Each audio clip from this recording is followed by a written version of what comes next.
Imagine this, you've just finished years of grueling training, late night call shifts, and in my case, learning every detail of the human body in grayscale. You're finally ready to pick your dream job in private practice, but how do you decide? Where's the line between a career that lights you up and one that burns you out?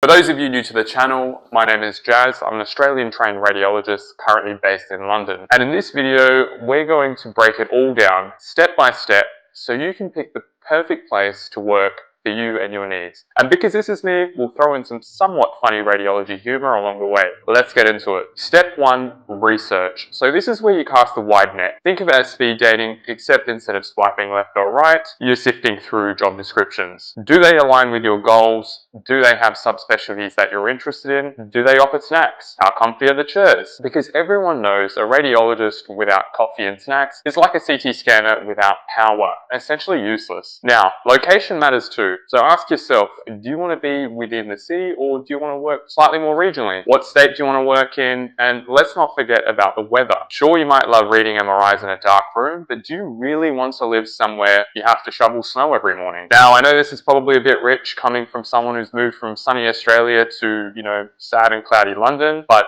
it's definitely something to consider. Now, number 2, networking is the secret sauce. It's just not about sending out resumes, it's about building relationships. Attend conferences, join radiology interest groups, and, reach out to mentors. They could be people you've worked with previously, or, you've just come across their profile on LinkedIn. And you never know, your dream job might not even be listed online yet, but it could be one conversation away. And the best way to find out about, more about a certain practice that you might be consider working at is essentially asking others about their experiences there. What's the culture like? Are the senior staff and management, are they approachable and supportive? You're not just joining a practice, you're joining a team. So make sure they're your kind of people and that you'd be happy to, hang out with them for a majority of the work week. Now, adding to this point as well, one of the best pieces of advice that I ever received was essentially to try and get a locum gig or like a short-term role within the practice that you're considering. Just to see what it's truly like working there. How do things run? What are your colleagues like? What's the admin staff like? And you really get a taste of the workload. So next up is the interview. So picture this as the ultimate Q&A session. Be ready to answer questions about your skills and experiences, but